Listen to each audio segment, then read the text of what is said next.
घमंड मत कर, जिंदगी में तकदीर बदलती रहती है।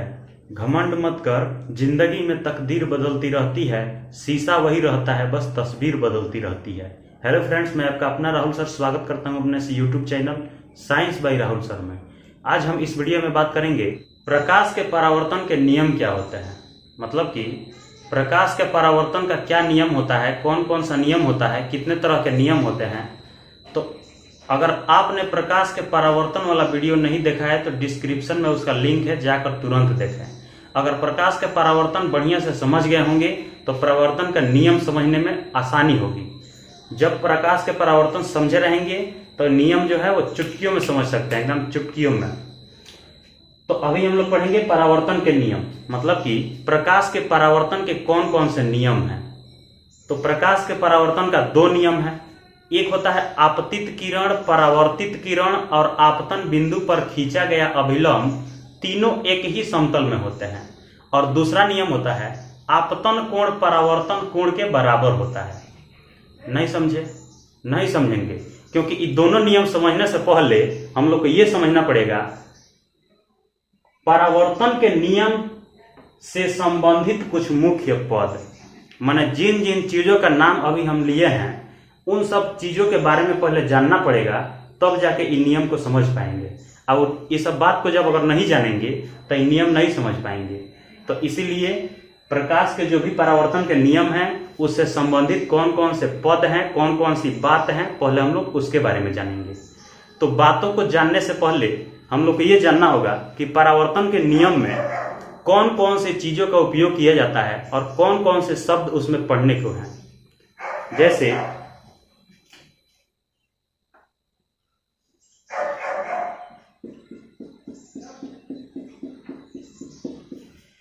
ये हो गया समतल सतह। क्या हो गया? ये समतल सतह हो गया। इसको हम लोग बोल सकते हैं परावर्तक सतह या रिफ्लेक्टर बोल सकते हैं। रिफ्लेक्टर कहिए चाहे परावर्तक सतह कहिए, दोनों एक ही बात है। और इसका नाम हम लोग दे देते हैं एम डैश। इसका नाम क्या दे दिए? एम डैश नाम दे दिए। अब दूसरा इसमें आएगा, ये कोई किरण है और ये किरण किसी सतह पे पड़ रही है। ये किरण किसी सतह पे पड़ रही है, तो इसको हम लोग बोलेंगे आपतित किरण।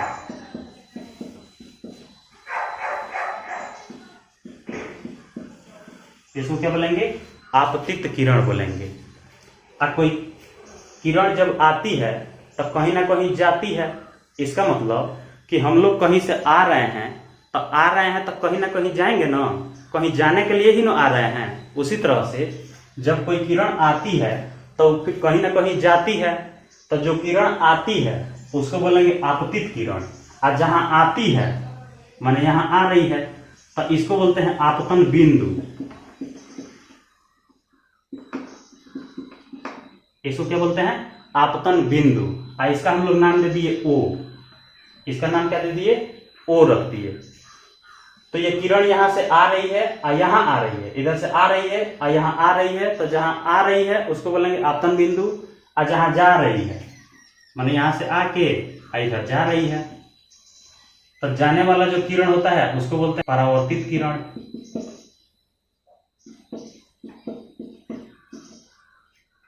एक हो गया आने वाली किरण आपतित किरण, दूसरा हो गया जाने वाली किरण परावर्तित किरण, और तीसरा हो गया जहां आ रही है और जहां से जा रही है, तो ये हो जाएगा आपतन बिंदु। और इन दोनों के बीच में एक होता है अभिलंब। इन दोनों के बीच में क्या होता है? अभिलंब होता है। ये हो गया अभिलंब। तो इसका हम लोग नाम रख दिए एन। और जो किरण आ रही है आपतित किरण, इसका नाम रख दिए ए। और जो जा रही है उसका नाम रख दिए बी। और ध्यान से देखिए कि किरण आ रही है और यहां टकरा रही है और यहां से जो अभिलंब खींचे हैं तो यहां पे एक कोण बन रहा है। यहां क्या बन रहा है? कोण बन रहा है। इस कोण का नाम हम लोग दे देते हैं आई। इस कोण का नाम क्या दे दिए? आई। आई का मतलब होता है आपतन कोण। क्या कहेंगे इसको? आपतन कोण। इंग्लिश में क्या कहेंगे? Angle of incident.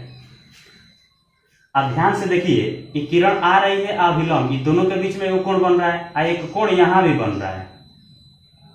मतलब कि जो किरण जा रही है और जो अभिलंब डाले हैं इसके बीच में भी यहां भी क्या बन रहा है? कोण बन रहा है। तो इसका नाम हम लोग दे देते हैं आर। इसका नाम क्या दे दिए? आर। आर का मतलब परावर्तन कोण, आई का मतलब आपतन कोण, आर का मतलब परावर्तन कोण। तो इतना चीज जब हम लोग पहले से जाने रहेंगे तब जाके अब परावर्तन का जो नियम है, दो जो नियम होता है उसको बढ़िया से समझेंगे। तो इसीलिए इन सब के बारे में हम लोग एक एक करके अभी पढ़ने वाले हैं। तो सबसे पहले हम लोग पढ़ेंगे आपतित किरण के बारे में। किसके बारे में? आपतित किरण के बारे में।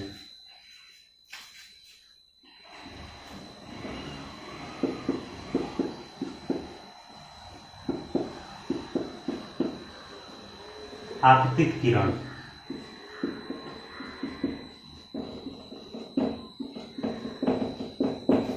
तो आपतित किरण का इंग्लिश क्या होता है? Incident ray.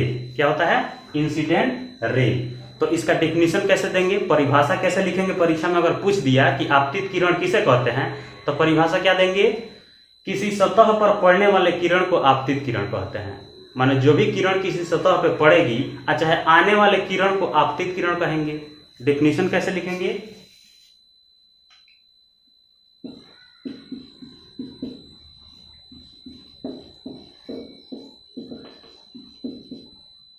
आपतित किरण कहते हैं। माने किसी भी सतह पर पड़ने वाले किरण को क्या कहेंगे? आपतित किरण कहेंगे। माने कहीं से भी किरण चल के आए और किसी सतह पर पड़े तो किरण क्या कहलाएगा? आपतित किरण। जैसे यहाँ देख लीजिए, ये किरण यहाँ से चल के यहाँ आ रही है, तो इस चित्र के अनुसार, ये जो पूरा का पूरा जो चित्र है, इस चित्र के अनुसार आपतित किरण कौन हो जाएगा? ए ओ। ए और ओ क्या हो जाएगा? आपतित किरण हो जाएगा। यहां लिखेंगे नोट में, नोट में लिखेंगे ए ओ बराबर, तो आपतित किरण समझ गए। अब हम लोग समझेंगे परावर्तित किरण किसको कहते हैं। क्या समझेंगे बाबू?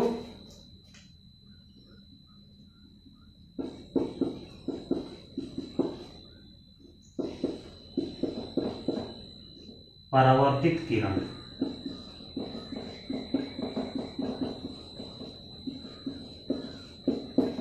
Reflected ray. तो इसका डिफिनीशन कैसे देंगे? किसी सतह से टकराकर लौटने वाले किरण को परावर्तित किरण कहेंगे। जो किरण आने वाली है उसको आपतित किरण और जो जाने वाली है उसको परावर्तित किरण। डिफिनीशन कैसे लिखेंगे?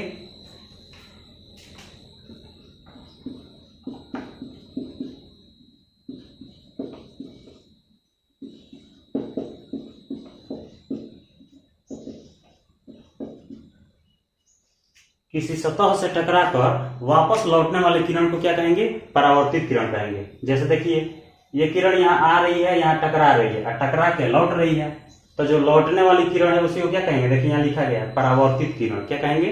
परावर्तित किरण। आई पूरा फिगर के अनुसार अगर देखें तो परावर्तित किरण कौन हो जाएगी? ओ बी, अच्छा है बी ओ। ओ बी क्या हो जाएगा? परावर्तित किरण हो जाएगा। यहाँ नोट में लिखेंगे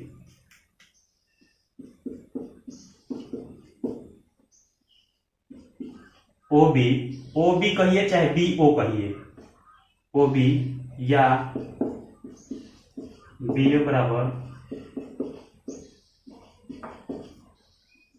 परावर्तित किरण।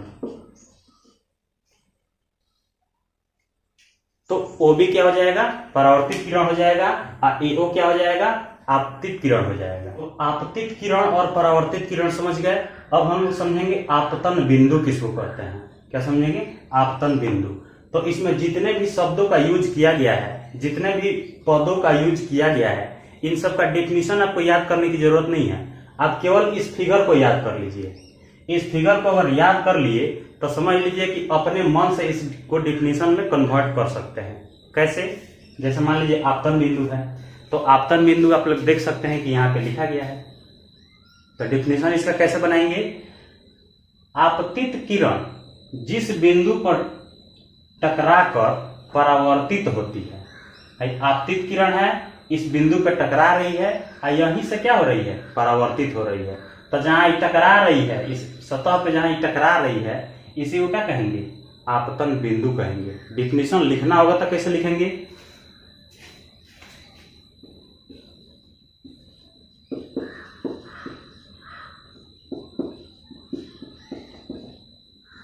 आपतन बिंदु, point of incidence, point of incidence.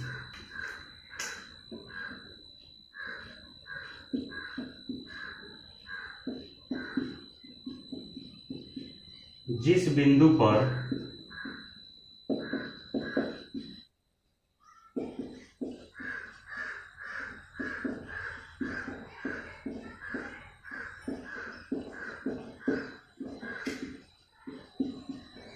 आपतन बिंदु कहते हैं। तो डिफिनीशन समझ गए कैसे बनाएंगे, देखिए कैसे बनाए हैं। जिस बिंदु पर आपतित किरण किसी सतह से टकराकर परावर्तित होती है उसे आपतन बिंदु कहते हैं। देखिए जिस बिंदु पर, माने इस बिंदु पर क्या हो रही है, आपतित किरण टकरा रही है और यहीं से क्या हो रही है, परावर्तित हो रही है। तो ये कौन सा बिंदु हो जाएगा, आपतन बिंदु हो जाएगा। इंग्लिश में क्या कहेंगे इसको, पॉइंट ऑफ इंसिडेंस कहेंगे।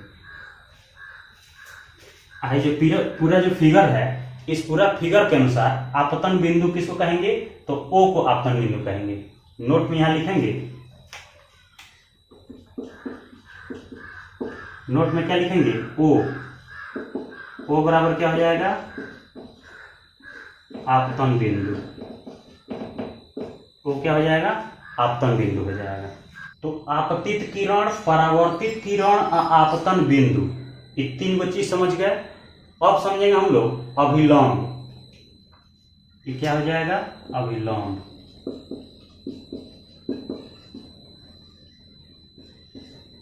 ये क्या है, अभिलंब है।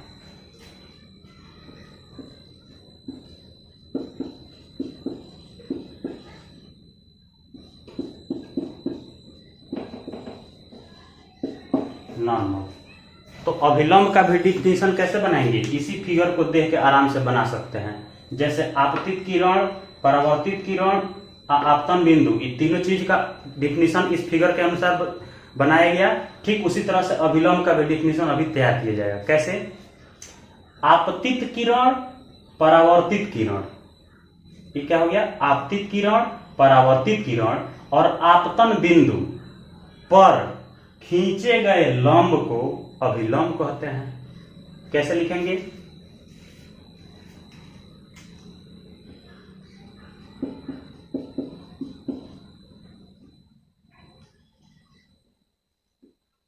आपतित किरण,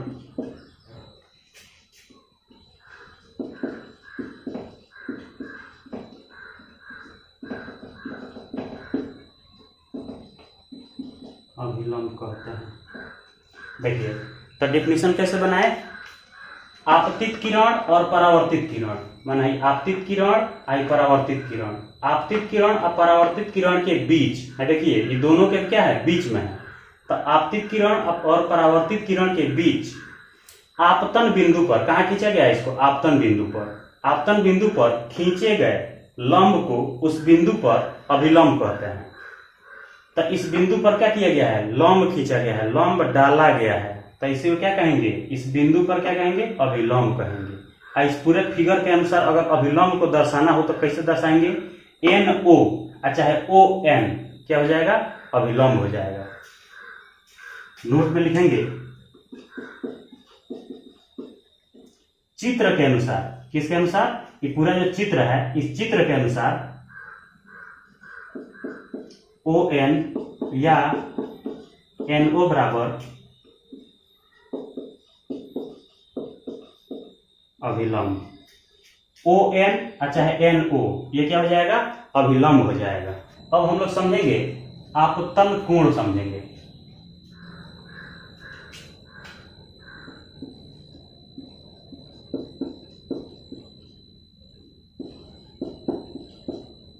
आपतन कोण, एंगल ऑफ इंसिडेंस। तो आपतन कोण का भी डिफिनीशन कैसे बनाएंगे, इसी फिगर के आधार पर बनाएंगे। जैसे आपतित किरण और आपतन बिंदु पर खींचे गए अभिलंब के बीच, इन दोनों के बीच में देखिए यहां कोण बना है। आपतित किरण आपतन बिंदु पर खींचे गए अभिलंब के बीच बनने वाले कोण को आपतन कोण कहते हैं। क्या कहते हैं? आपतन कोण। कैसे लिखेंगे?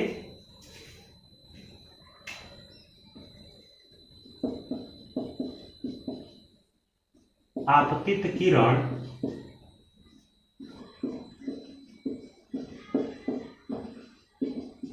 आपतन कोण कहते हैं। तो डेफिनेशन इसका कैसे लिखेंगे? आपतित किरण और आपतन बिंदु पर खींचे गए अभिलंब के बीच बनने वाले कोण को आपतन कोण कहते हैं। मतलब कि ये क्या हो गया? आपतित किरण, ये क्या हो गया? अभिलंब। आपतन बिंदु पर खींचा गया अभिलंब, तो इन दोनों के बीच में यहाँ कोण बन रहा है, तो इसी कोण को हम लोग क्या कहते हैं? आपतन कोण कहते हैं। देखिए यहाँ पर लिखना भूल गया है, ये क्या हो जाएगा? आपतन कोण हो जाएगा। आइए क्या हो जाएगा? परावर्तन कोण हो जाएगा। ये क्या हो जाएगा? परावर्तन कोण हो जाएगा। तो एक और चीज इसमें जानना है कि आपतन कोण को हम लोग हमेशा आई से सूचित करते हैं। किससे सूचित करेंगे? आई से। अब परावर्तन कोण को हमेशा आर से सूचित करेंगे। अब आपके मन में ये प्रश्न आएगा कि आखिर आपतन कोण को आई से और परावर्तन कोण को आर से ही क्यों सूचित किया जाएगा? किसी अन्य वर्ड से कहीं नहीं सूचित किया जाएगा, किसी अन्य लेटर से कहीं नहीं सूचित किया जाएगा। तो इसका कारण यह है कि आपतन कोण का इंग्लिश होता है एंगल ऑफ इंसिडेंस। क्या होता है? Angle of incidence. अब परावर्तन कोण का आर से इसलिए सूचित करते हैं क्योंकि इसका इंग्लिश होता है एंगल ऑफ रिफ्लेक्शन, चाहे एंगल ऑफ रिफ्लेक्टेड। तो इसलिए इसका संकेत क्या हो जाएगा? आर हो जाएगा। आपतन कोण का संकेत हो जाएगा आई, क्योंकि इंसिडेंस है। तो इंसिडेंस का पहला अक्षर आई है, तो इसलिए इसका संकेत क्या हो जाएगा? आई हो जाएगा। इस पूरे फिगर के अनुसार अगर दर्शाना हो कि आपतन कोण किसको कहेंगे, तो नोट में इसको लिखेंगे AON कोण, AON। ये क्या हो गया? AON बराबर क्या हो जाएगा? आपतन कोण।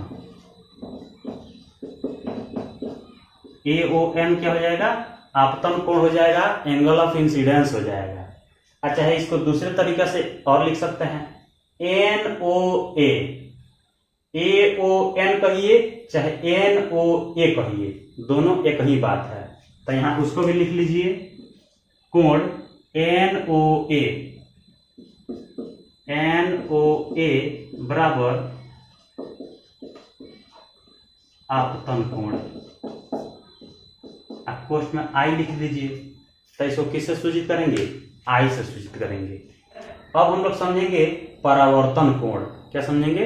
परावर्तन कोण।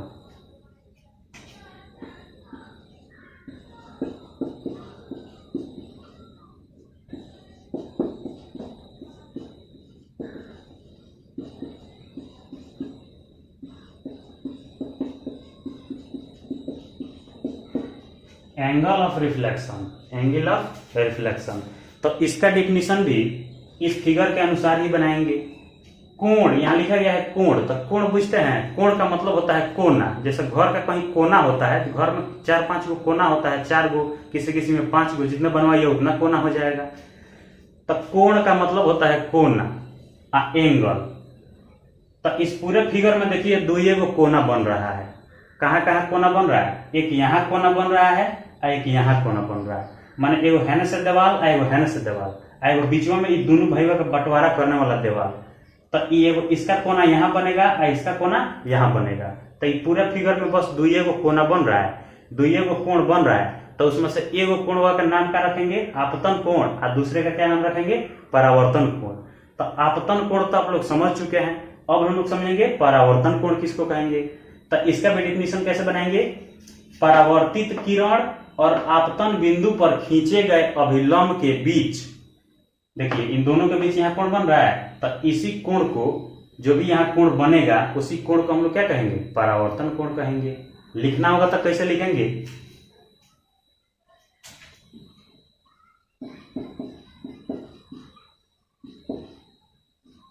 परावर्तित किरण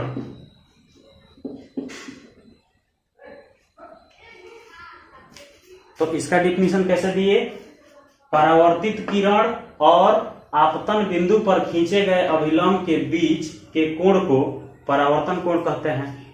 इसको हमेशा किससे सूचित किया जाएगा, आर से सूचित किया जाएगा।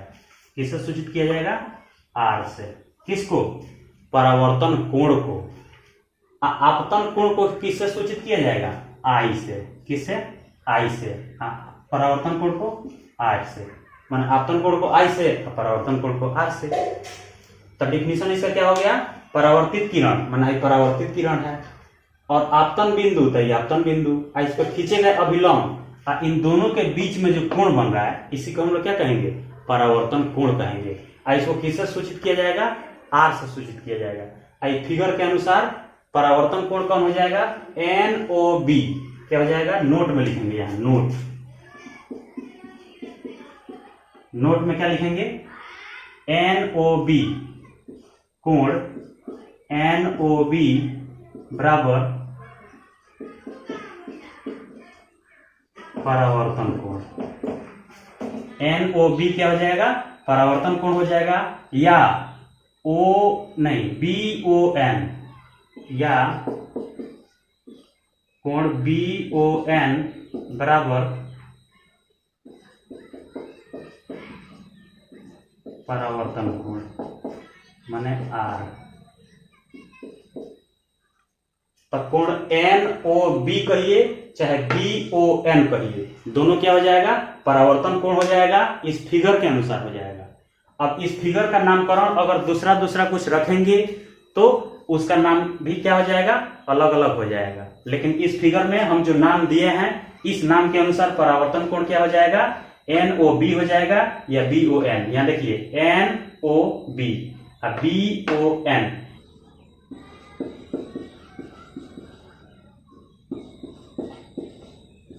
परावर्तक सतह, रिफ्लेक्टर। रिफ्लेक्टर की डिफिनेशन इसका कैसे देंगे, जिस सतह से आपतित किरण टकराकर परावर्तित होती है उसी को क्या कहेंगे, परावर्तक सतह कहेंगे। आईसी को अगर लिखना होगा परिभाषा के रूप में तो कैसे लिखेंगे,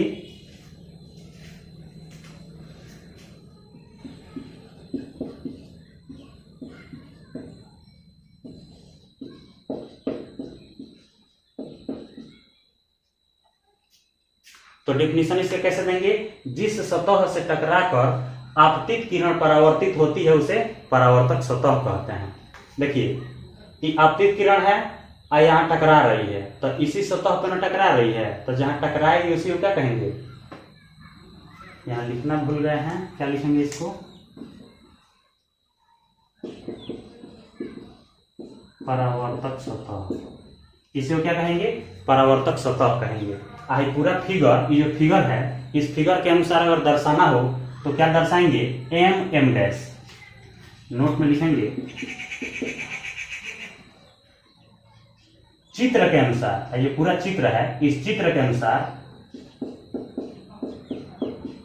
MM डैश बराबर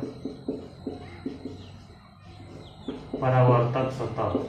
तो इस पूरे फिगर के अनुसार MM डैश क्या हो जाएगा, परावर्तक सतह हो जाएगा। तो अगर इतना चीज आप लोग समझ गए होंगे तो परावर्तन के नियम एकदम आराम से समझ सकते हैं, बहुत आसानी से समझ सकते हैं। पूरा का पूरा जो डिफिनीशन है इसको रटने की जरूरत नहीं है, बस खाली ये फिगर जो है ये फिगर को दिमाग में बैठा लीजिए। ये फिगर अगर दिमाग में बैठा लिए तो पूरा का पूरा जो भी इसमें शब्द का यूज किया गया है वो सब डिफिनीशन अपने से तैयार कर सकते हैं, आप परीक्षा में जाकर लिख सकते हैं। तो आशा करता हूं कि आपको परावर्तन के नियम से जितने भी संबंधित पद हैं वो बढ़िया से समझ में आया होगा। मिलेंगे नेक्स्ट वीडियो में, तब तक के लिए जय हिंद।